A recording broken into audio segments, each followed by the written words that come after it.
যশোদানন্দন ব্রজ জনরঞ্জন, যশোদানন্দন ব্রজ জনরঞ্জন, যশোদানন্দন ব্রজ জনরঞ্জন, যশোদানন্দন ব্রজ জনরঞ্জন, যশোদানন্দন ব্রজ জনরঞ্জন, যমুনা তীরবনচারী, যমুনা তীরবনচারী, জয় রাধা মাধব কুঞ্জ বিহারে, রাধা মাধব কুঞ্জ বিহারে।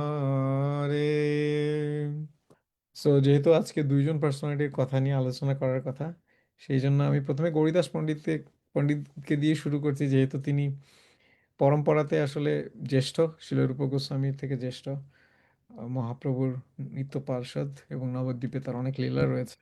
অম্বিকা কালনাতে আমরা দেখি যে তার লীলাস্থলী। তো গৌরীদাস পণ্ডিত, আমি খুব সংক্ষেপে গৌরীদাস পণ্ডিতের বিষয়টা নিয়ে আলোচনা করব, যেহেতু আমার রূপ গোস্বামীর একটা বিশেষ ব্যাপার নিয়ে আলোচনা করার ইচ্ছা আছে আজকের অনুষ্ঠানে। তো গৌরীদাস পণ্ডিত, আপনারা জানেন যে মহাপ্রভুর যারা নিত্য পার্ষদ ছিলেন সূক্ষ্ম রসে, তাদের মধ্যে প্রধান গৌরীদাস পণ্ডিত, অভিরাম গোপাল ঠাকুর, কমলাকর পিপ্পলই, হৃদয় চৈতন্য দাস, তারপরে সূর্যকান্ত সরখেল, সূর্যদাস সরখেল, এরা সবাই অ্যাকচুয়ালি মহাপ্রভুর নিত্য পার্ষদ। মীনকেতন রামদাস, যা বৃন্দাবন দাস ঠাকুর পরবর্তীতে, যারা সূক্ষ্ম রসের ভক্ত, এবং তিনি নিত্যানন্দ প্রভুর একনিষ্ঠ সেবক ছিলেন। আমরা জানি তিনি অম্বিকা কালনা, অম্বিকাপুর জায়গাটাতে তিনি জন্মগ্রহণ করেছিলেন, আবির্ভাবিত হয়েছিলেন, এবং সেই জায়গাটার আরেকটা নাম ছিল কালনা। তো এই জন্য এই জায়গাটা দুই দুই শব্দের সংস্পর্শে এসে এই জায়গাটার নাম হচ্ছে অম্বিকা কালনা। তো সেখানে তার শ্রীপাঠ, মহাপ্রভু সেখানে সন্ন্যাস নেবার আগে নিত্যানন্দ প্রভুর সাথে সেখানে তিনি ভিজিট করেছিলেন, এবং যখন ভিজিট করেছিলেন তখন মহাপ্রভু তার এবং নিত্যানন্দ প্রভুর শরীর থেকে বা নিজেরাই সেখানে বিগ্রহ, তাদের লাইফ সাইজ, মানে তারা যেরকম দেখতে ছিলেন, যেরকম উচ্চতা ছিল, সেই রকম একটা প্রতিরূপ বিগ্রহ তারা তৈরি করেছিলেন। এবং সেই বিগ্রহের অদ্ভুত লীলা, যে সেই বিগ্রহ মহাপ্রভু বলেছিলেন যে, মহাপ্রভু যখন চলে যাচ্ছিলেন, নিত্যানন্দ প্রভু এবং মহাপ্রভু, তখন গৌরীদাস পণ্ডিত বলছিলেন যে তোমরা যেও না, তোমরা এখানে থাকো। তখন বিগ্রহটা চলে যাচ্ছিলেন, তখন তিনি, মহাপ্রভু বলেন, তুমি বিগ্রহ চাও না আমাদেরকে চাও? তখন গৌরীদাস পণ্ডিত তিনি কাঁদতে কাঁদতে মহাপ্রভু এবং নিত্যানন্দ প্রভুকে বিদায় দিলেন, এবং সেই বিগ্রহ রূপে মহাপ্রভু এবং নিত্যানন্দ প্রভুকে নিত্য তিনি ওখানে তাদের আরাধনা করলেন, অর্চন করলেন। এবং সেখানে অনেক লীলা আছে, তিনি নিত্য তাদের খুব ডিটেল অর্চন করতেন।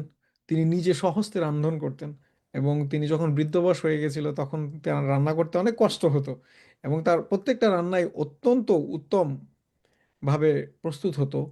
তো তিনি যখন দেখলেন একদিন মহাপ্রভুর, তিনি বলছেন, সেই বিগ্রহরূপ মহাপ্রভু বলছেন, কারণ তিনি সবসময় তার বিগ্রহের সাথে কথা বলতে থাকতেন, যখন তিনি কোনো অর্চন করতেন বা কোনো একটা সেবা করতে থাকতেন, তিনি সাথে সাথে বিগ্রহদের সাথে কথাবার্তা চালিয়ে যেতেন, তাদের সাথে তার মনের ভাব আদান প্রদান করতেন, জাস্ট লাইক ওই বংশীদাস বাবাজি মহারাজ যেরকম, কমলমুখ কৃষ্ণ প্রভু তার প্রবচনে বলছিলেন যে বংশীদাস বাবাজি মহারাজ সারাক্ষণ প্রলাপ বকতে থাকতেন। তার প্রলাপ মানে আমাদের দৃষ্টিতে প্রলাপ, কিন্তু তিনি তার সেই ভাবের প্রকাশ ঘটাতেন তার বিগ্রহগুলোর সাথে, বিগ্রহদের সাথে, বিগ্রহগণের সাথে। ঠিক সেরকম একই ব্যাপার অম্বিকা কালনাতে গৌণিতায়ের যে বিগ্রহ ছিল, সেখানে সারাক্ষণ তিনি কথা বলতে থাকতেন তাদের সাথে।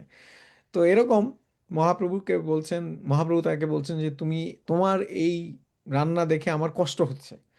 তো গৌরীদাস পণ্ডিত ভাবতেন যে তার রান্না এখন আর উপাদেয় হচ্ছে না, তার রান্না আসলে সেরকম ভাবে গ্রহণ করা যায় না। তো তিনি খুব দুঃখের সাথে বললেন যে আমি কি এখন আর এই বৃদ্ধ বয়সে রান্না করতে পারছি না দেখে তোমরা এরকম ভাবে আমাকে তিরস্কার করছো বা আমাকে বলছো?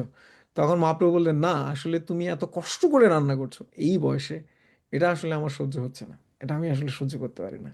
এবং মহাপ্রভুর এটাই হলো, ভগবানের আসলে ভাবটা হলো এরকম, তার ভক্তদের ভক্তদের ব্যাপারে তিনি খুব অন্তরঙ্গ, আন্তরিক। যেমন আমরা দেখেছিল সনাতন গোস্বামীর ক্ষেত্রে, যখন সনাতন গোস্বামী তার প্রতিজ্ঞা নিয়েছিলেন যে আমি প্রতিদিন গোবর্ধন পরিক্রমা করব, কিন্তু যখন তার 80 বয়স, তখন সেই অবস্থায় কিন্তু ফিজিক্যালি, যদিও তিনি নিত্যসিদ্ধ, কিন্তু ফিজিক্যালি তিনি কিন্তু ফিট না, তিনি শারীরিকভাবে সক্ষম না সেই পুরোপুরি গোবর্ধনকে পরিক্রমা করার জন্য। তখন গোপাল রূপে কৃষ্ণ এসে তিনি বললেন যে এইখানে একটা আমার পায়ের ছাপ দেওয়া গোবর্ধন আছে, সেটাকে তুমি যদি 4 বার প্রদক্ষিণ করো, তাহলে তুমি গোবর্ধন পরিক্রমার সমান তুমি স্বীকৃতি পাবে বা ভগবত ভক্তি করতে পারবে। তো তোমাকে আলাদাভাবে আর গোবর্ধনের সেই 22 কিলোমিটার পরিক্রমা করার দরকার নেই। তো এরকম ভগবান তার ভক্তদের জন্য নিজেই নিজেই আসলে তার হৃদয়ের মধ্যে ক্রন্দন হয়। ভক্তরা হয়তো বা আনন্দ নিয়ে সে সেবাটা করছে, কারণ ভক্তদের মনোভাব হলো তোমারও সেবায় দুঃখ হয় যত, সেও তো পরম সুখ, সেবা সুখ দুঃখ পরম সন্তাসে, না রহে অবিদ্যা দুঃখ। তো ভক্তরা প্রচণ্ড আনন্দ নিয়েই ভগবানের এই সেবারূপ দুঃখ গ্রহণ করে মাঝে মাঝে, বা অনেক সময় তারা শারীরিকভাবে বা মানসিকভাবে অনেক স্ট্রেস নেন, চাপ নেন। বিশেষ করে যারা ইসকনের ম্যানেজমেন্টে আছে তাদের যে পরিমাণ চাপ, আপনি আসলে একদিন দুই দিন তাদের পজিশনে যদি থাকেন আপনার মাথা নষ্ট হয়ে যাবে। এত লোকের অভিযোগ এবং এত প্রবলেম তাদেরকে সলভ করতে হয়, তারপরে যে তারা ভক্তি জীবনে আছে এটা একটা আশ্চর্যের ব্যাপার।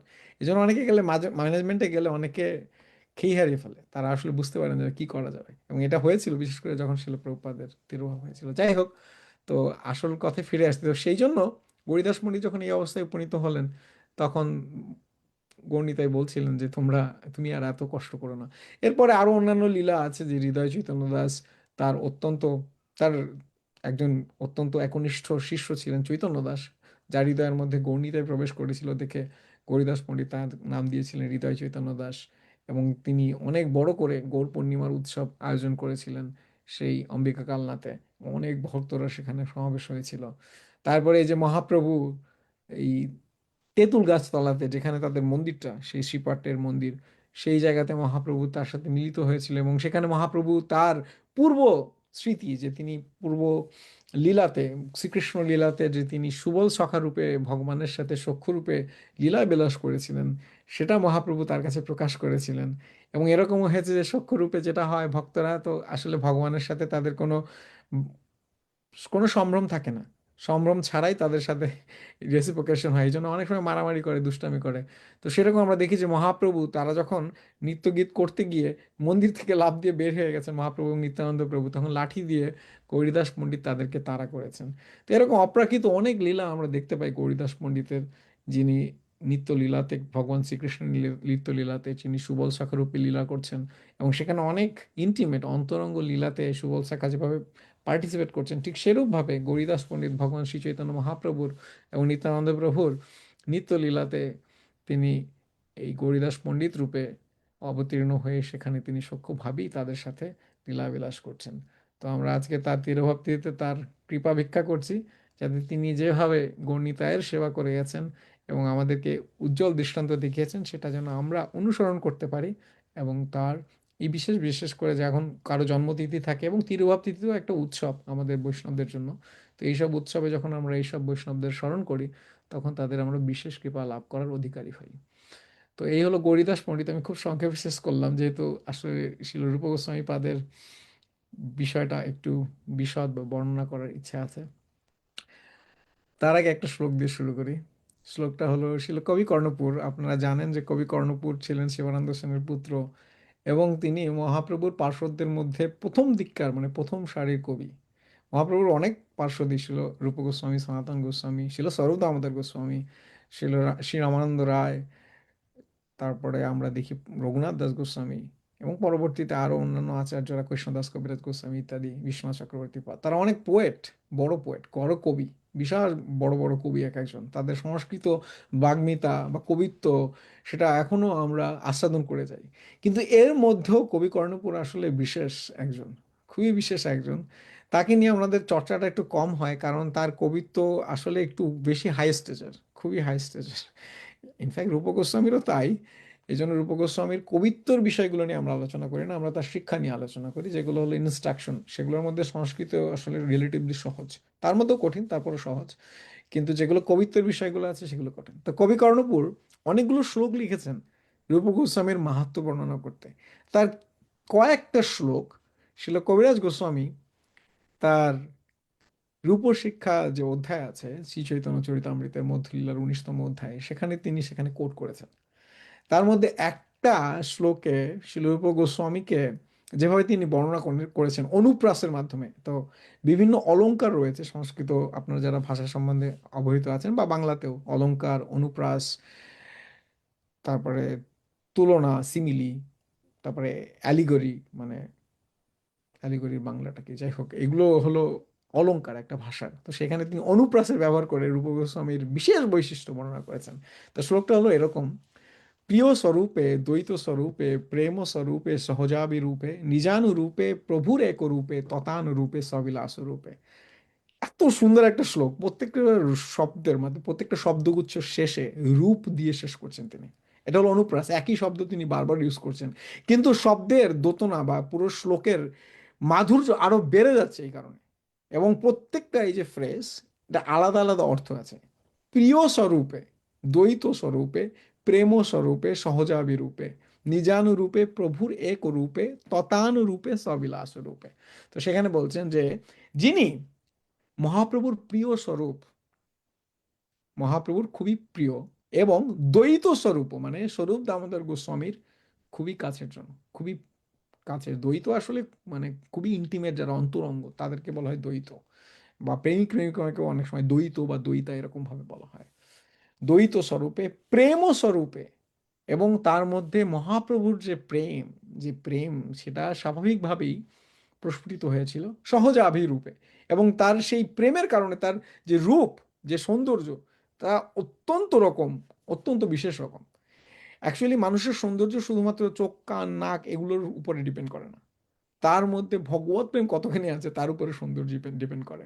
আপনি যদি বাহ্যিকভাবে চিন্তা করেন, যেটা আপনারা উপদেশামৃততে পড়েছেন, দৃষ্টির স্বভাব জনিত বপুর দোষ, আমাদের বপুতে কখনো দোষ থাকতে পারে স্বাভাবিকভাবে, কিন্তু কারোর মধ্যে যদি ভক্তি থাকে, তারা যেমন গঙ্গা যেমন বুদবুদের কারণে কখনো দূষিত হয় না, সেরকম তার কখনো দূষিত হয় না, বরঞ্চ তার সৌন্দর্য আরও বেশি ব্যাপ্ত হয়।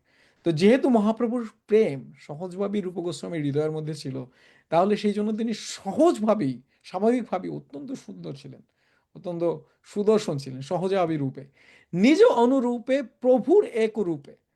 মহাপ্রভু যেভাবে, যে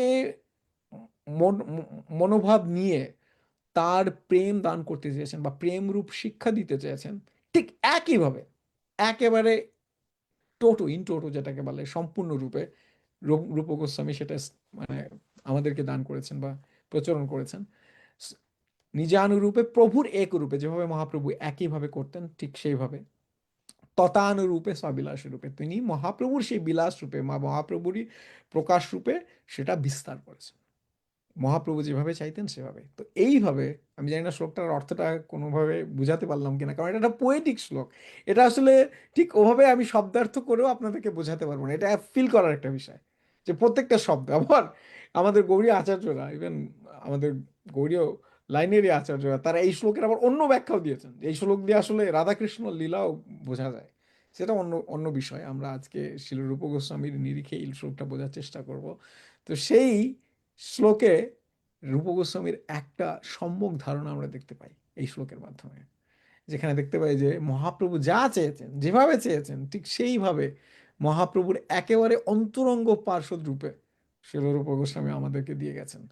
এবং এই জন্য এই অধ্যায়ের মঙ্গলাচরণ রূপ শ্লোকে শিল কৃষ্ণদাস কবিরাজ গোস্বামী এইভাবে শুরু করেছেন যে বৃন্দাবন রমণীয় রসকেলি বার্তা কালেন লুপ্ত নিজ শক্তি মূত কাহা সঞ্চারীয় রূপে বেতনতি পুনস প্রভুর প্রভুর হৃদয়ের প্রাগৈব লোক সৃষ্টিম। শ্লোকটা আমি ব্যাখ্যা করব, এটা খুবই একটা ইম্পর্টেন্ট শ্লোক, কারণ এই শ্লোকের মধ্যেই আরো দুইটা শ্লোক কবি কর্ণপুরও আসলে রচনা করেছেন, যেটা কৃষ্ণদাস কবিরাজ গোস্বামী কোট করেছেন এই চ্যাপ্টারে। তো সেখানে তিনি বলছেন যে বৃন্দাবন রমণীয় রসকেলি বার্তা, বৃন্দাবনের যে রসকেলি বার্তা, ভগবানের যে দিব্য লীলা, এগুলো অত্যন্ত রমণীয়, কিন্তু নি- কালের প্রভাবে সেটা লুপ্ত হয়ে গেছিল, কালেন লুপ্ত, কালের প্রভাবে সেটা লুপ্ত হয়ে গেছিল বা সেটা হারিয়ে গেছিল। সঞ্চারীয় রূপে নিজ শক্তি উতা কাহা, মহাপ্রভু নিজের শক্তি শিলরূপ গোস্বামীর মধ্যে সঞ্চার করে প্রভুর হৃদয়ের প্রাগৈব লোক সৃষ্টম। সঞ্চারীয় শক্তি নিজ শক্তি মৌত কাহা, সঞ্চারীয় রূপে নিজ শক্তি মৌত কাহা প্রভুর হৃদয়ের প্রাগৈব লোক সৃষ্টম। যেভাবে ভগবান বিষ্ণু তার নিজের শক্তি ভগবান ব্রহ্মার মধ্যে, পরমেশ্বর ভগবান বিষ্ণু ব্রহ্মার মধ্যে যে, ব্রহ্মাজির মধ্যে যে শক্তিটা দিয়েছিলেন এই সৃষ্টি লীলা করার জন্য, ঠিক একইভাবে নিজের শক্তি শ্রী চৈতন্য মহাপ্রভু রূপ গোস্বামীর মধ্যে দিয়ে গেছেন, যাতে তিনি এই যে লুপ্ত বিষয়গুলো আছে বৃন্দাবনের, বা এই যে ভগবানের দিব্য লীলা, দিব্য রস, সেটা আমাদের জগতের মধ্যে উপস্থাপন করতে পারেন, কারণ এটা হারিয়ে গেছে, এটা নেই, এখন আর পাওয়া যাচ্ছে না। বা এটা আসলে কেউ দেয়ওনি, সত্যি কথা বলতে মহাপ্রভুর আগে তো কেউ দেয়ওনি। কেউ তো আসলে কৃষ্ণ ভক্ত ছিল না, বিশেষ করে ব্রজকৃষ্ণের ভক্ত। ইভেন থাকলেও সেটা রাধারানীর যে ভাব সেইভাবে ভক্ত ছিল না, যেটা শিলরূপ গোস্বামী আমাদেরকে দিয়ে গেছেন। তো এখন প্রশ্নটা আসতে পারে যে আমরা তো রূপানুগ, আমাদের শিলরূপ গোস্বামী পাদ হলো আমাদের সর্বশ্রেষ্ঠ আচার্য, এবং আমরা রূপানুগ বিরুদ্ধে অপসিদ্ধান্ত আমরা সবসময় ধান্ত হারিনি করতে চাই, মানে আমরা দাঁত দিয়ে কেটে দিতে চাই সিংহের মতো। তো এই যে রূপানুগ বা রূপ গোস্বামী যে আমাদের প্রধান আচার্য, এটা আমরা কি করে বুঝবো যে মহাপ্রভু বা কিভাবে তার হৃদয়ের মধ্যে সমস্ত কিছু দিয়ে গেছেন? এটা আমরা কি করে বুঝবো? এবং মহাপ্রভু কিন্তু এটা কোনো জায়গায় ঘোষণা দেননি নিজের থেকে যে আমি রূপ গোস্বামীকে আচার্য মানিয়ে দিয়ে যাচ্ছি। তিনি ইনডাইরেক্টলি বলেছেন, কিন্তু আমরা লীলার মাধ্যমে বুঝতে পারি যে আসলে কি করে রূপ গোস্বামী পাদ আমাদের এই সম্প্রদায়ের আচার্য। তো এখানে অদ্ভুত একটা লীলা, শিল কৃষ্ণদাস কবিরাজ গোস্বামী এই লীলাটার যে বিষয়গুলো সেটা তিনি 3 জায়গায় ব্যাখ্যা করেছেন। 3 জায়গায়, চিন্তা করুন কত গুরুত্বপূর্ণ একটা বিষয়। যখনই দেখবেন কোনো একটা বিষয় বারবার রিপিট হচ্ছে শাস্ত্রে, সেটা খুবই একটা গুরুত্বপূর্ণ বিষয়। যেমন একটা শ্লোক আছে না যে আহ, লভমাত্র সাধু সঙ্গ সিদ্ধি হয়, তুলায়াম লভে নাপি না স্বর্গ না পুনর্ভাবম ভাগবত সঙ্গী সাঙ্গস্যা মার্তিয়ানা কিমুতাশিস। 3 জায়গায় ভাগবতমে 3 জায়গায় এই শ্লোকটা আছে। একটা জায়গায় রুদ্রগীতে এই শ্লোকটা একটু অন্যভাবে আছে, বাট একই শ্লোক, লাস্ট লাইনটা একটু অন্যরকম ভাবে আছে, বাট 3 জায়গায় আছে। তার বুঝতে পারেন ভাগবতমের মতো একটা কনসাইজ স্ক্রিপচার একই শ্লোক 3 বার আছে, কত গুরুত্বপূর্ণ ভগবত সঙ্গী করা।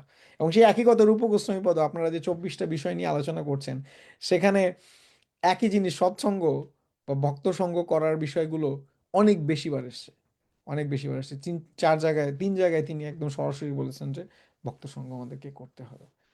তো তো সেই রকম ভাবে রূপ গোস্বামীর এই বিষয়টা 3 জায়গায় কৃষ্ণদাস কবিরাজ গোস্বামী বর্ণনা করেছেন। প্রথমে বর্ণনা করেছেন তিনি মধুলীলাতে, যখন তিনি সূত্ররূপে অন্তলীলার বিষয়গুলো বর্ণনা করেন। প্রথমে মধুলীলার সূত্র বর্ণনা করেছেন, তারপরে অন্তলীলার সূত্র বর্ণনা করেছেন, এবং সেখানে তিনি বলেছেন যে এই মহাপ্রভু জগন্নাথ পুরীতে যখন রথযাত্রা হয় তখন এই শ্লোকগুলো বলেছে।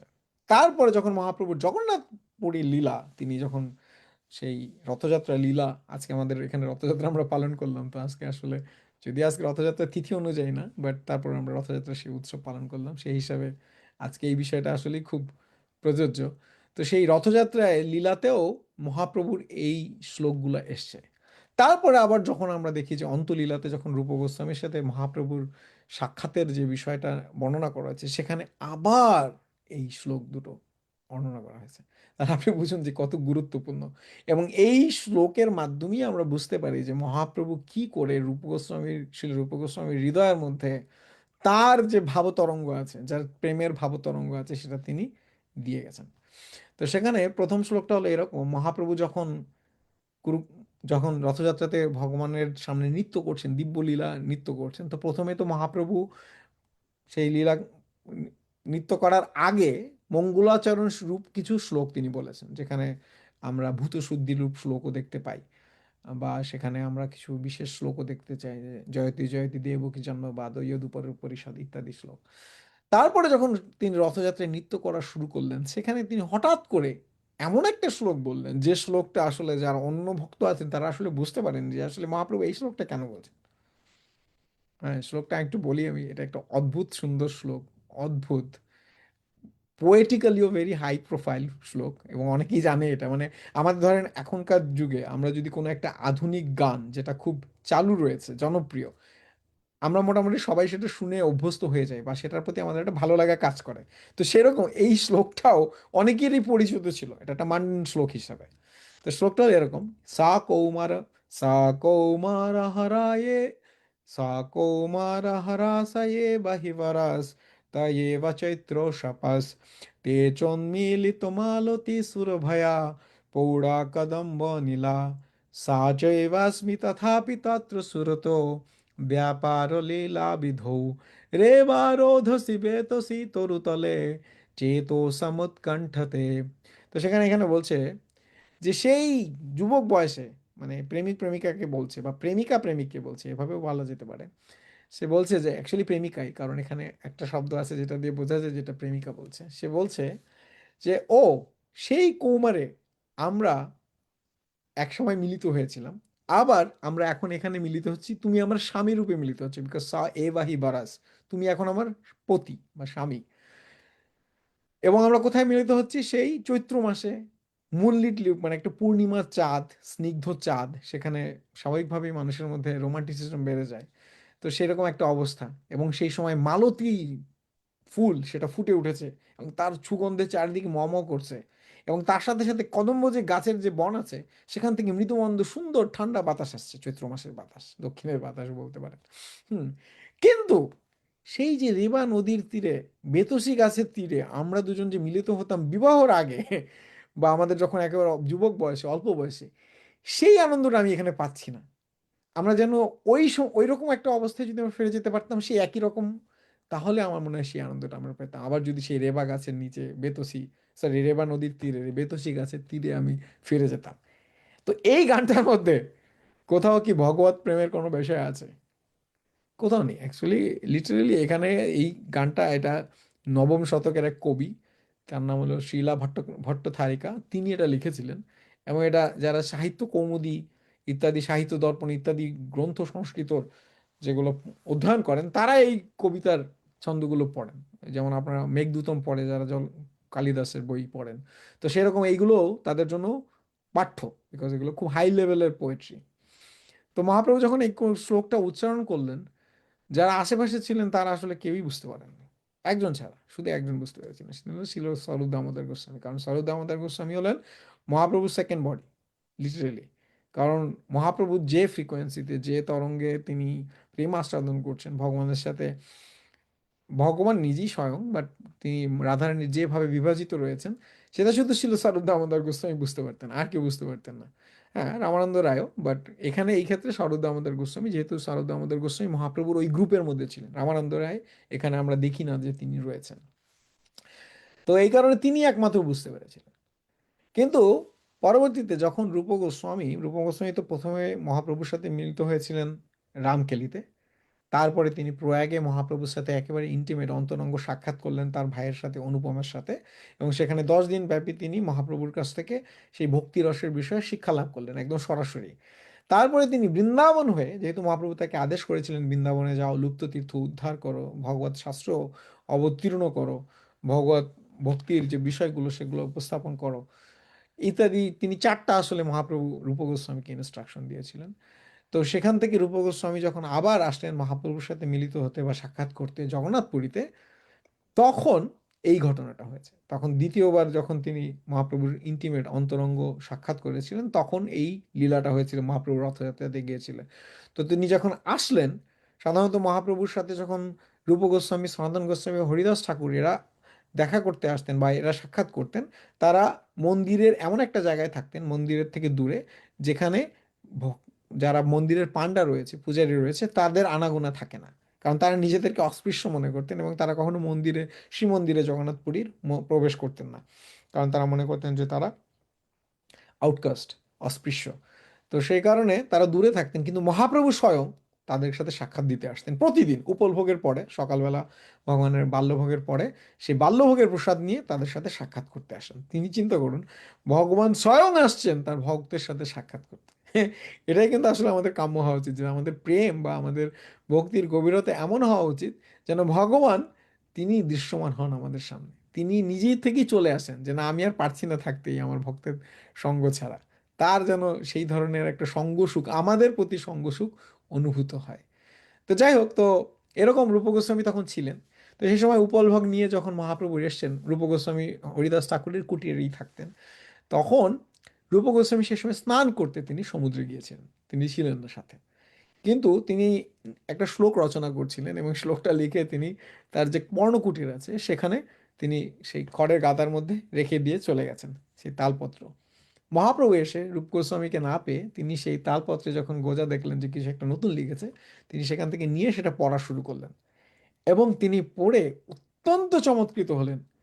কারণ তিনি দেখলেন যে এই শ্লোকে, যেটা রূপ গোস্বামী রচনা করেছেন, এই শ্লোকের মাধ্যমে মহাপ্রভু ওই যে যে শ্লোকটা তিনি আওড়াচ্ছিলেন জগন্নাথপুরী রথযাত্রাতে, সেই শ্লোকের অর্থ পরিপূর্ণরূপে প্রকাশ করেছেন।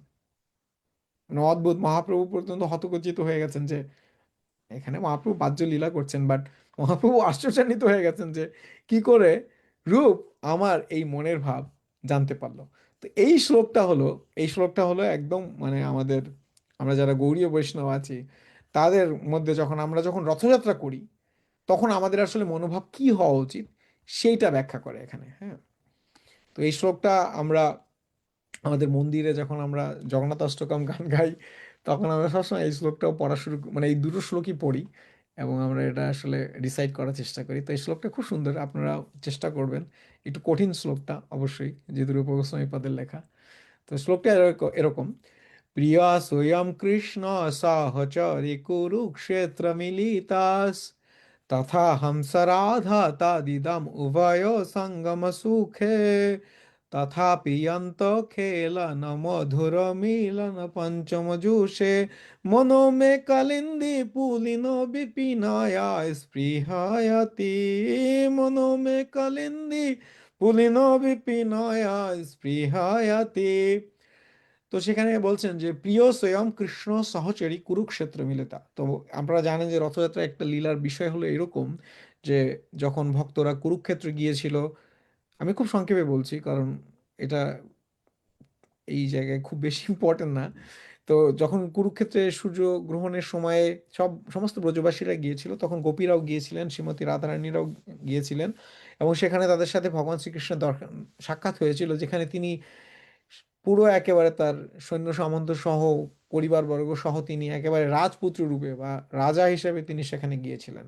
তো এবং সেখানে তাদের সাথে সাক্ষাৎ হয়েছিল, কিন্তু সেই সাক্ষাতে, এটা শ্রীমতী রাধারানীর শ্লোক, সেখানে তিনি আনন্দ পাচ্ছেন না। তিনি বলছেন যে প্রিয় স্বয়ং কৃষ্ণ সহচরী কুরুক্ষেত্র মিলিতা, ও তুমি সেই প্রিয় আমার, যে যার সাথে আমি কুরুক্ষেত্রে মিলিত হচ্ছি।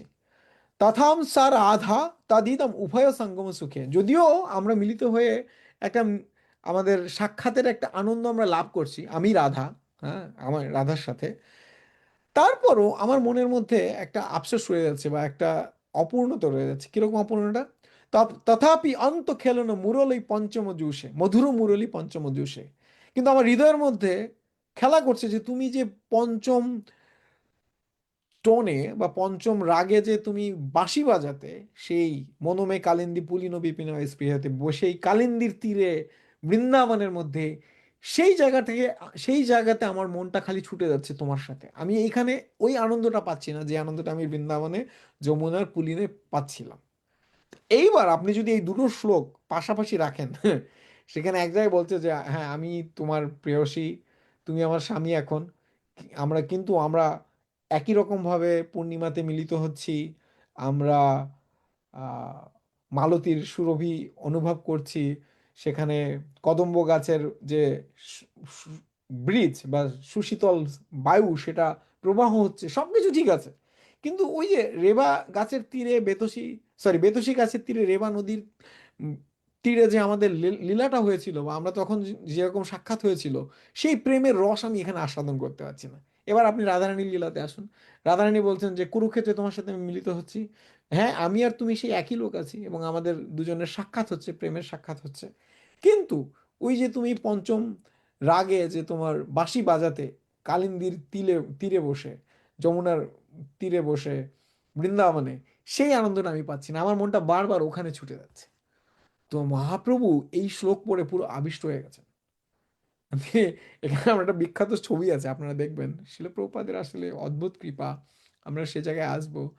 প্রভুপাদ তার ভক্তদেরকে, তার শিষ্য শিষ্যাদেরকে তিনি এম্পাওয়ার করেছেন এই লীলাগুলো দর্শন করার জন্য, যে সেই, আপনি এই জাস্ট ছবিটা যদি দেখেন আপনি এই লীলার সাথে সাথে সাথে কানেক্টেড হয়ে যাবেন। আর কিছু আপনার দরকার নেই, শুধু ছবিটাকে আপনি একটু গূঢ়ভাবে দেখবেন যে মহাপ্রভু একটা শ্লোক পড়ে প্রভু যায় আবিষ্ট হইয়া, ঠিক সেই সময় রূপ গোস্বামীপাদ তিনি স্নান করে এসেছেন এবং মহাপ্রভুকে দেখেই তিনি সাষ্টাঙ্গ প্রণাম করেছেন। রূপ গোসাই রূপ গোসাই রূপ গোসাই আসি পড়ি দণ্ডবত হইয়া, রূপ গোসাই দণ্ডবত করছেন মহাপ্রভুকে দেখেই, যখন মহাপ্রভুকে তিনি দণ্ডবত প্রণাম করছেন। তো এইরকম হলো গিয়ে মহাপ্রভুর অনুভব। এবং তিনি যখন রূপ গোস্বামী উঠলেন দণ্ডবোধ করে, তার গালে একটা ছোট করে চাটি মারলেন। তিনি বললেন, এই রূপ, তুমি কি করে আমার মনের কথা বুঝতে পারলে? মানে এটা একটা বাৎসল্যের চাটি, মানে ছাত্রকে অনেক সময় খুব খুশি হয়ে টিচাররা যেরকম মারেন, যেহেতু মহাপ্রভু রূপ গোস্বামীকে তার শিষ্য রূপে চিন্তা করেছেন, তা সেরকম বললেন যে তুমি আমার হৃদয়ের কথা কি করে বুঝলে। এবং সেই সময় স্বরূপ দামোদর গোস্বামী সেখানে উপস্থিত ছিলেন, এবং তিনি স্বরূপ দামোদর গোস্বামীকে দেখে বললেন যে স্বরূপ, দেখো তো রূপ গোস্বামী কি কি লিখেছে এবং সে কি করে আমার হৃদয়ের কথা বুঝলো। স্বরূপ গোস্বামী যখন এই শ্লোকটা পড়লেন, তিনি তো বুঝতে পারেছেন যে রূপ গোস্বামী একদম যেভাবে মহাপ্রভু চিন্তা করেছেন ঠিক সেইটাই তিনি তার লেখনীতে নিয়ে এসেছেন। তখন তিনি বললেন যে প্রভু, এটা তোমার বিশেষ কৃপা, তোমার কৃপা ছাড়া তোমার হৃদয়ের মধ্যে কি হচ্ছে এটা কেউ জানতে পারবে না। অ্যাকচুয়ালি যারা সর্বোচ্চ লেভেলের ভক্ত, তারা ভগবান শ্রীকৃষ্ণের হৃদয়ে কি হচ্ছে তা জানতে পারেন। এটা সবচেয়ে উচ্চ স্তরের ভক্তরা জানতে পারেন। ইভেন দ্বারকাবাসীর কথা জানতে পারেন না। Interesting, right? যদিও তারাও উচ্চ স্তরের ভক্ত, কিন্তু তারা, তাদের একটা লিমিট রয়েছে। আপনারা যদি কেউ বৃহৎ ভাগবতামৃত অধ্যয়ন করেন, আপনারা সেখানে দেখবেন যে ভগবান শ্রীকৃষ্ণের মহিষীরা তারা ব্যতিব্যস্ত হয়ে যাচ্ছেন তাকে সেবা করার জন্য, কিন্তু ভগবান শ্রীকৃষ্ণ কেন কাঁদছেন, সারা রাত্রি ধরে তিনি বিলাপ করছেন, সেটা তারা খুঁজে পাচ্ছেন না। তো এরকম যারা সবচেয়ে উচ্চ স্তরের ভক্ত, তারা মহাপ্রভুর বা ভগবান শ্রীকৃষ্ণের হৃদয়ের মধ্যে কি হচ্ছে সেটা বুঝতে পারেন। এবং এখানে আরো একটা বিষয় ইম্পর্টেন্ট, যেটা হলো মহাপ্রভু কিন্তু নিজে বলেননি যে ও, তুমি তো সবকিছু বুঝে ফেলেছো আমার হৃদয়ের কথা, বা সবাইকে বলেছেন এ এ কিন্তু আমার হৃদয়ের কথা বুঝে ফেলেছে। তিনি স্বরূপ দামোদরকে বলেছেন যে স্বরূপ, দেখো তো কি লিখেছে, ও আমার হৃদয়ের কথা বুঝতে পেরেছে কি করে, বা কিভাবে বুঝলো একটু বলো তো, বা ঠিক মতো লিখেছে কিনা এরকম একটু বলো তো।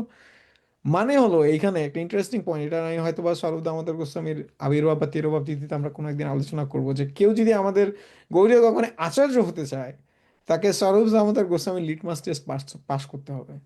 কেউ যদি স্বরূপ Damodar Goswami litmus test pass না করে সিদ্ধান্তর ক্ষেত্রে, সিদ্ধান্ত সিদ্ধান্ত এবং রস বিচারের ক্ষেত্রে, তাহলে তিনি আসলে আচার্যত্ব প্রাপ্তি করতে পারবেন না।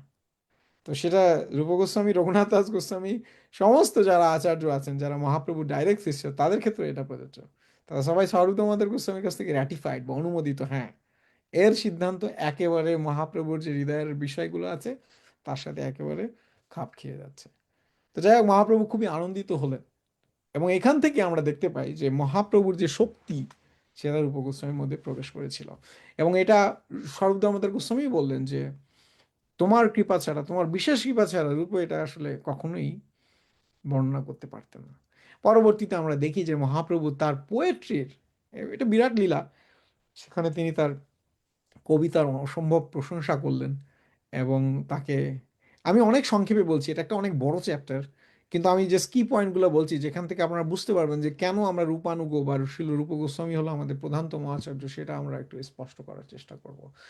তো সেখানে আমরা দেখতে পাই যে মহাপ্রভু এরপরে সমস্ত ভক্তদেরকে রূপ গোস্বামীর ব্যাপারে পঞ্চমুখ হয়ে প্রশংসা করলেন, যে রূপের লেখা, রূপের বিষয়গুলো খুবই অদ্ভুত। তো একদিন হয়েছে কি, মহাপ্রভু যখন টোটা গোপীনাথে ভক্তদের সাথে পুরীন ভোজনের মতো মতো করে ভগবানের প্রসাদ ভোজন করছিলেন, ঠিক সেই সময় রূপ গোস্বামী এবং হরিদাস ঠাকুর সেই ভোজনস্থলিতে উপস্থিত ছিলেন। তারা মহাপ্রভুর প্রসাদ রূপে, মহাপ্রভুর বিশেষ প্রসাদ রূপে গোবিন্দর কাছ থেকে, মহাপ্রভুর ভৃত্য গোবিন্দর কাছ থেকে তারা উচ্ছিষ্ট নিয়েছিলেন। তো এবং সেগুলো তারা পেয়ে খুবই আনন্দিত হয়েছিলেন। তো সেই সময় হঠাৎ করে মহাপ্রভু রূপ গোস্বামীর দিকে তাকিয়ে বললেন, কখনো কৃষ্ণকে বৃন্দাবনের বাইরে নিয়ে যেও না।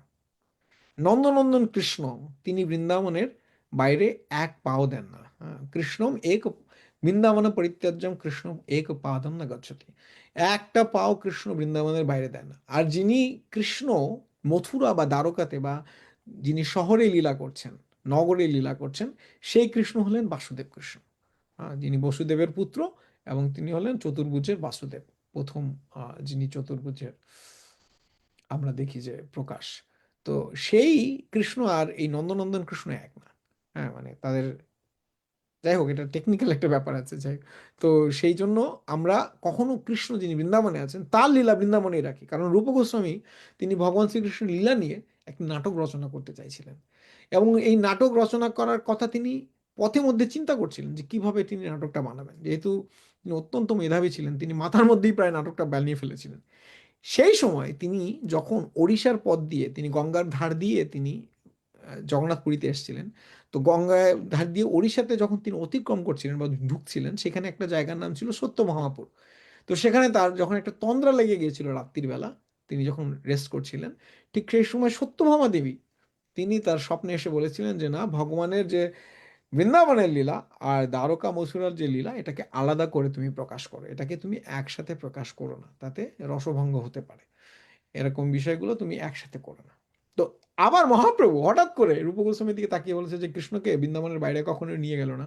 তখন রূপ গোস্বামী অবাক হয়ে গেলেন যে মহাপ্রভুকে তো আমি বলিনি যে আমি একটা এরকম নাটক রচনা করার চেষ্টা করছি ভগবান শ্রীকৃষ্ণ লীলা নিয়ে, তাহলে তিনি কি করে জানলেন? তো সেই সময় রূপ গোস্বামী পাদ খুবই, যেহেতু তিনি জানেন যে মহাপ্রভু স্বয়ং ভগবান অন্তর্যামী, তো তিনি খুবই আনন্দিত হলেন যে মহাপ্রভুও একই কথা বলছেন যেটা সত্য মহাদেবী বলছিলেন। পরবর্তীতে মহাপ্রভু সেই নাটকের বিষয়বস্তুগুলো তিনি তার যে ভক্ত রামানন্দ রায়, সার্বভৌম ভট্টাচার্য, নিত্যানন্দ প্রভু, অদ্বৈত আচার্য, এদের সামনে সবাইকে, সবার সামনে রূপ গোস্বামীকে একটু ব্যাখ্যা করতে বললেন। বললেন যে রূপের হাতের লেখা এত সুন্দর, মুক্তোর মতো, হ্যাঁ, সুন্দর গোলাপি মুক্তোর মতো হাতের লেখা, তার যে বাচন, তার যে শব্দচয়ন, তার যে অলংকার, তার সমস্ত কিছু অদ্ভুত সুন্দর, মানে এমনভাবে প্রশংসা করা শুরু করলেন পঞ্চমুখে।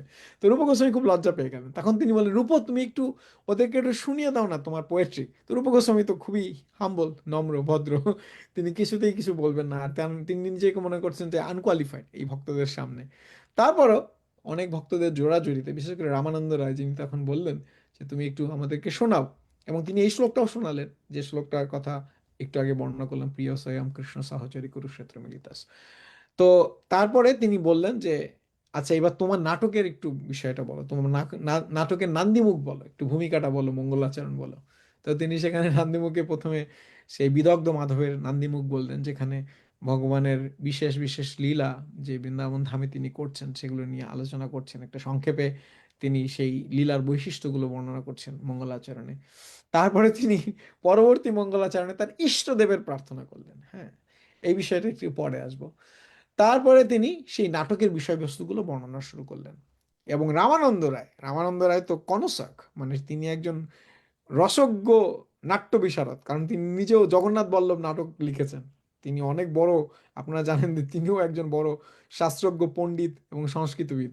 তো তিনি বিভিন্ন বিষয়ে আলোচনা করছেন। আচ্ছা, তোমার নাটকের ক্যারেক্টারগুলো কিভাবে আসছে একজনের পর একজন, তুমি এখানে রসের বিষয়গুলো কিভাবে বর্ণনা করছো, আমরা ওগুলো টেকনিক্যাল বিষয়গুলো, যেমন এগুলো খুবই টেকনিক্যাল। তিনি এইভাবে প্রত্যেকটা জিনিস এমনভাবে ভাজে ভাজে তিনি জিজ্ঞেস করলেন যে রূপ গোস্বামী খুব সুন্দরভাবে সেগুলো শ্লোকের মাধ্যমে, তার লেখনীর মাধ্যমে সেগুলো উত্তর দিলেন। তখন সমস্ত ভক্তরা যারা আশেপাশে ছিল, যারা শ্রবণ করছিল, তারা খুব বাহবা দিতে লাগলেন, রূপর লেখার কি অদ্ভুত সৌন্দর্য, অদ্ভুত আনন্দ, এবং সবাই খুব হাততালি দিতে লাগলেন এবং তার কবি প্রতিভা এবং তার ভক্তি রসের প্রশংসা করতে লাগলেন, এবং মহাপ্রভুও পঞ্চমুখে প্রশংসা করতে লাগলেন। এরপরে একই বিষয় ললিত মাধবের বিষয়েও তারা জিজ্ঞেস করলেন, এবং সেখান থেকেও তারা যে ভগবত ভক্তির যে বিশেষ রসের যে বিষয়গুলো আছে, বিশেষ করে কনজুগাল মেলস, মাধুর্য রসে, সেইগুলো নিয়ে তারা জিজ্ঞেস করতে লাগলেন।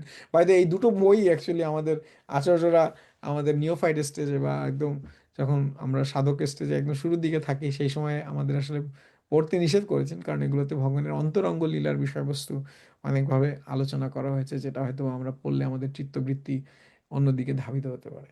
তো সেইভাবে তিনি বর্ণনা করার চেষ্টা করলেন, এবং সেটা শুনে রামানন্দ রায় খুব প্রশংসা করলেন।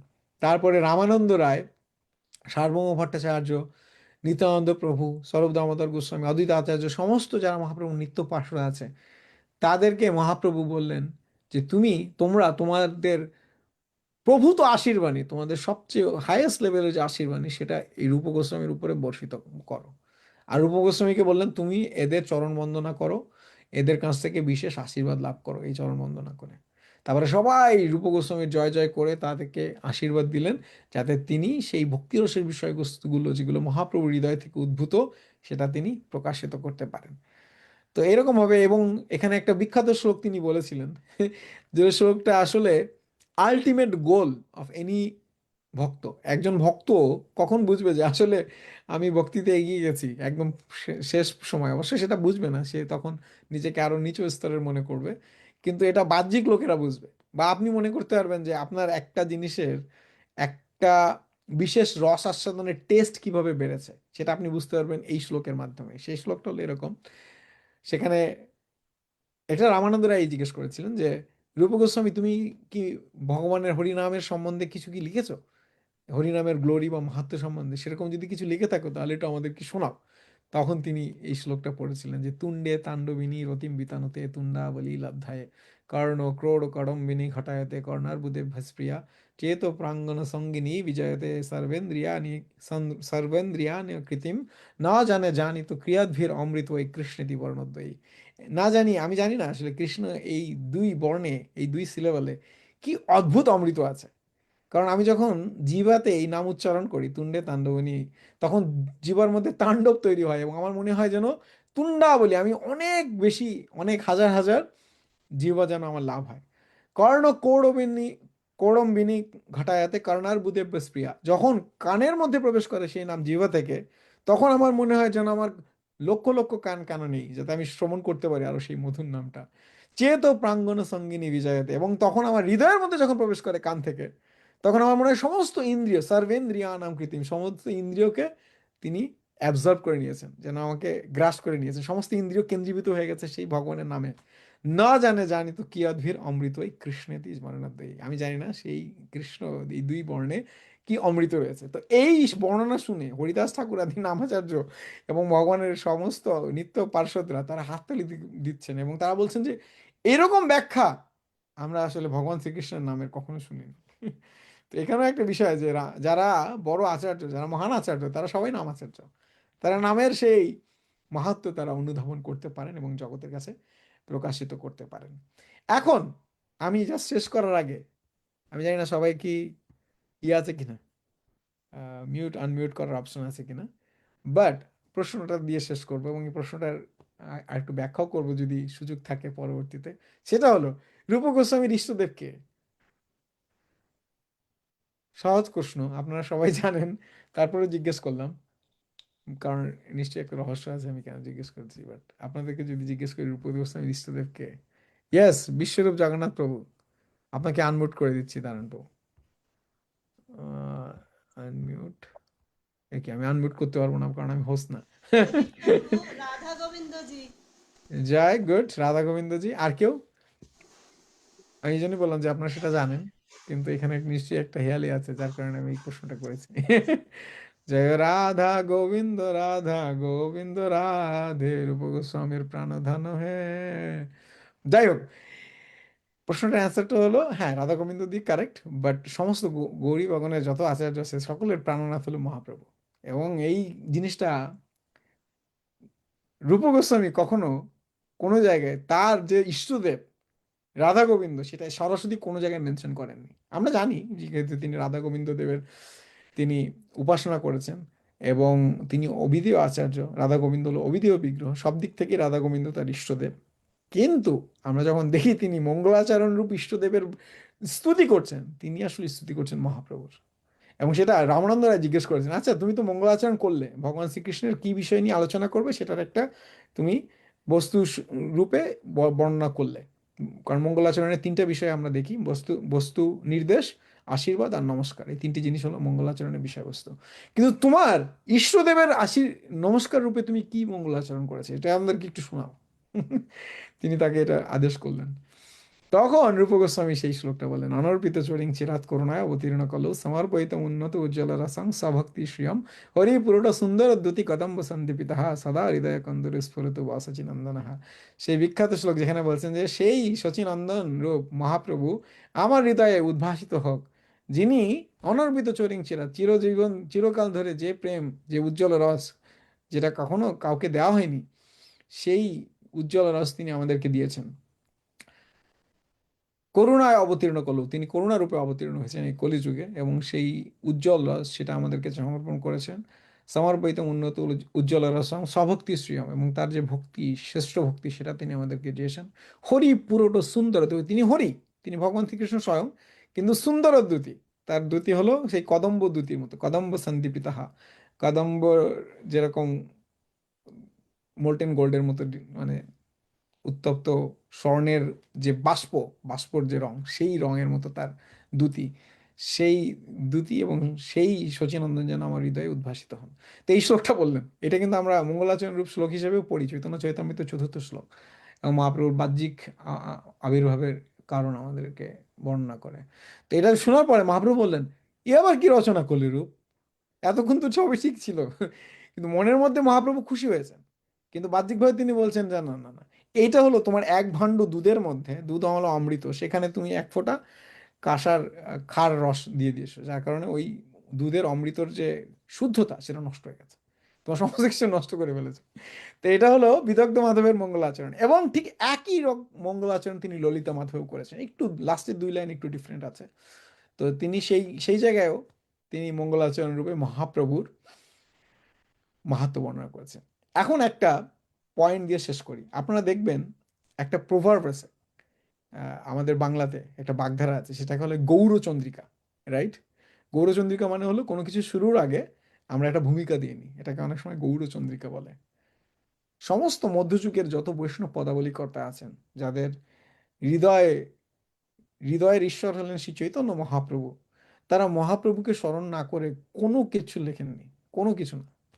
এই জন্য গৌরচন্দ্রিকা শব্দটা আসলে খুব পজিটিভ শব্দ অ্যাকচুয়ালি, যে মহাপ্রভুর মাহাত্ম্য বর্ণনা করে শুরু করা হচ্ছে, কিন্তু এখন আমরা এটাকে খুবই একটা কমন মানিয়ে দিয়েছি, যে যে কোনো ভূমিকা মানিয়ে হলো গৌরচন্দ্রিকা, বা অনেক সময় বলে যে লেন্দি ভূমিকা দিয়েছেন, সেই জন্য গৌরচন্দ্রিকাটা একটু বেশি হয়ে গেল ইত্যাদি। তো এরকম আমাদের সমস্ত যারা গৌরী আচার্য আছে, তাদের কমন ইষ্টদেব হলেন মহাপ্রভু। সে সখ্য রাস হোক, বাৎসল্য রাস হোক, দাস্য রস হোক, মাধুর্য রাস হোক, যে রসই হোক না কেন, আপনাকে যদি কেউ জিজ্ঞেস করে অমুক ভক্তের ইষ্টদেবকে, জীবন ছিল প্রভুপাদের ইষ্টদেবকে, আপনি বলবেন চোখ বন্ধ করে মহাপ্রভু। ভক্তি সিদ্ধান্ত সরস্বতী ঠাকুর প্রভুপাদের ইষ্টদেবকে আপনি চোখ বন্ধ করে বলবেন মহাপ্রভু, এবং এতে কোনো ভুল নেই, এটা 100% কারেক্ট হবে। কিন্তু আপনি যদি অন্য কিছু অন্য বলতে চান যে ও মহাপ্রভু, মানে অবশ্যই ভগবান শ্রীকৃষ্ণ তাদের ইষ্টদেব, কিন্তু কৃষ্ণের তো আবার বিভিন্ন রূপ আছে, বিভিন্ন রস আছে। তো সেই হিসাবে অনেক সময় দেখা যায় যে আমরা হয়তোবা সেটা নিরূপণে ভুল করতে পারি, কিন্তু আমরা যখন বলবো যে মহাপ্রভু, তখন আমরা সবসময় কারেক্ট। তো এইভাবে তিনি মহাপ্রভুর যে সবচেয়ে নিত্য পার্ষদ, এবং তার মধ্যে দিয়ে যে মহাপ্রভু এই যে ভক্তি রসের বিষয়বস্তুগুলো প্রকাশিত করবেন বা করেছেন, সেটা আমরা দেখতে পাই। এবং এই লীলাটা খুব গুরুত্বপূর্ণ আমাদের গৌড়ীয় বৈষ্ণবদের জন্য, বিশেষ করে যারা আমরা রূপানুগ ধারাতে আছি, সেখানে আমরা বুঝতে পারি যে আসলে রূপ গোস্বামী এত শক্তি কোথায় পেলেন। কারণ কৃষ্ণ শক্তি বিনা নাহি তার প্রবর্তন, যুগধর্ম যুগধর্ম কৃষ্ণ নাম সংকীর্তন, কৃষ্ণ শক্তি বিনা নাহি তার প্রবর্তন। সো এই যে ভগবান শ্রীকৃষ্ণের যুগধর্ম নাম সংকীর্তন রস, এটা ভগবান শ্রীকৃষ্ণ বা মহাপ্রভু যদি কাউকে এম্পাওয়ার না করে, শক্তি দান না করে, তাহলে সে প্রবর্তন করতে পারবে না, সে নিজের চেষ্টায় এটা করতে পারবে না, এটা অপ্রাকৃত বিষয়বস্তু। এ কারণেই যারা রূপানুগের ধারাতে আছেন, যে সমস্ত আচার্যরা আছেন, সমস্ত আচার্য রূপ গোস্বামীর চরণ বন্দনা করেছেন। শিল রঘুনাথ দাস গোস্বামীপাদ তিনি তার মুক্তচরিত গ্রন্থের মঙ্গলাচরণ রূপে বলছেন যে আদাদান তৃণাম দান্তে ইদম যাচে পুনঃ পুনঃ শ্রীমদ রূপপদম ভুজৌ ধূলিশ্যাম জন্ম জন্মনি। আমি দাঁতে তৃণ করে আমি প্রার্থনা করছি বারবার, যেন শিলরূপ গোস্বামীর পাদপদ্মের ধূল রূপে আমি জন্মান্তরে আবির্ভাব হই। এবং শিল ভক্তিসিদ্ধান্ত সরস্বতী ঠাকুর প্রভুপাদ একই বলেছেন যে আমাদের জীবনের লক্ষ্য হওয়া উচিত একটাই, সেই রূপ গোস্বামীর পাদপদ্মের ধূল রূপে আমরা যেন অবতীর্ণ হতে পারি। শিল প্রভুপাদ ইসকনের প্রতিষ্ঠাতা আচার্য, এবং সমস্ত জগৎব্যাপী এই কৃষ্ণ ভাবনামৃত আন্দোলনের প্রবাদ প্রতিম পুরুষ। তিনি শিলরূপ গোস্বামীর পাদপদ্মে তার সমাধি ক্ষেত্রে তার নিত্য আলয়, এবং সেখানে বসে তিনি প্রতিদিন প্রার্থনা করতেন যেন তিনি তার গুরুর আদেশ পালন করতে পারেন।